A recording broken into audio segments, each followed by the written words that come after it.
अकबर और बीरबल की कहानी में आप सभी का स्वागत है। आज की कहानी होगी कब्र का हाल। कब्र का हाल क्या कभी आपने सोचा है?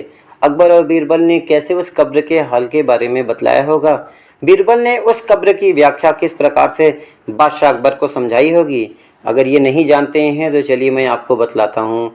एक दिन बादशाह अकबर अपने दरबार में बैठे थे। दरबारियों के बीच चर्चा चल रही थी कि क्या कोई ऐसा व्यक्ति है जो बिना देखे किसी कब्र के अंदर का हाल बता सकता है।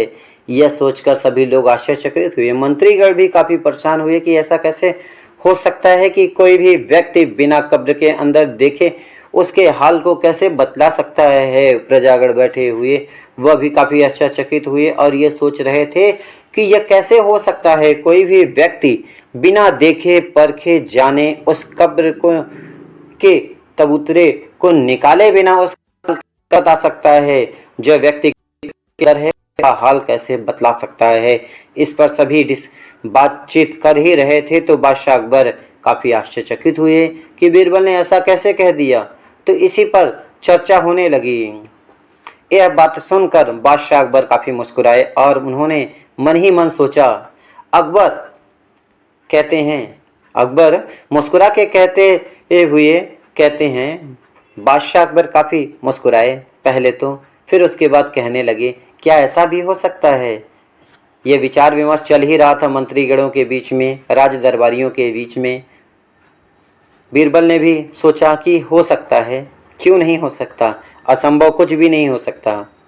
तो इस पर अकबर क्या कहते हैं। अकबर मुस्कुराते हुए बीरबल से पूछा अकबर ने मुस्कुराते हुए बीरबल से पूछा बीरबल क्या तुम बता सकते हो कि कब्र के अंदर क्या हाल होता है।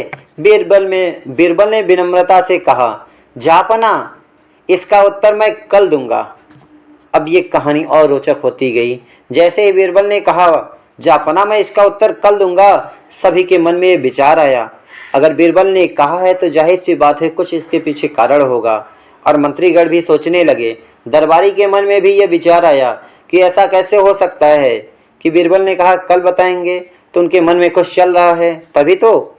इस पर सभी सोचने लगे अब कल जो होगा तो कल ही पता चलेगा ना।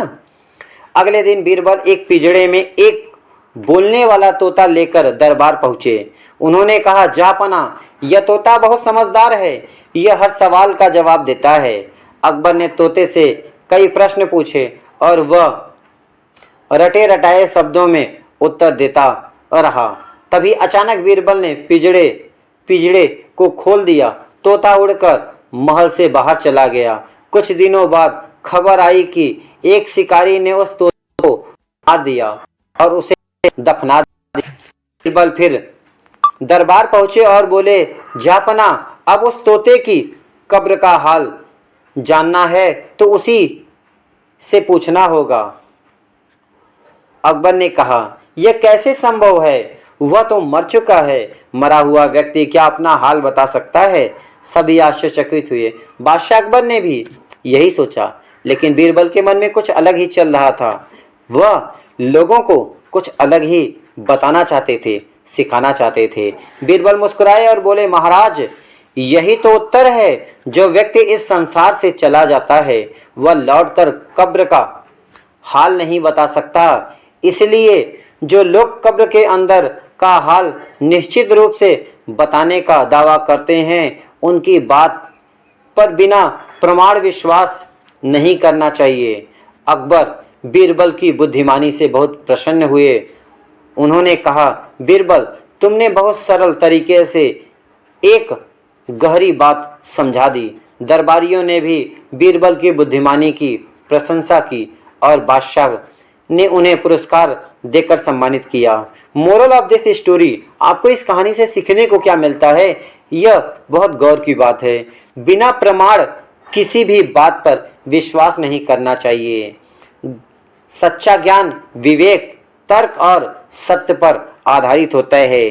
तो इस कहानी से हमें यह सीखने को मिलता है बिना प्रमाण बिना सबूत के हमें किसी भी बात पर विश्वास नहीं करना चाहिए। इंसान कुछ भी कहता रहे, हमें यकीन तब तक नहीं करना चाहिए जब तक उसका ठोस प्रमाण न हो। जैसा कि बीरबल ने दरबारी मंत्रीगण और बादशाह अकबर को इसके बारे में समझाया कि ब्रह्मांड किसी भी चीज पर विश्वास नहीं किया जा सकता। आशा है इस कहानी से आपको सीखने को बहुत कुछ मिला होगा। फिर मिलते हैं एक रोचक रहस्यमयी कहानियों के साथ अकबर और बीरबल की कहानी में। Thank you for watching this. अगर वीडियो पे आप नए हैं तो वीडियो को लाइक, सब्सक्राइब और शेयर करना न भूलिए। बेल आइकन को करिए जिससे नए वीडियो के नए नोटिफिकेशन आप तक पहुंच सकें। Thank you.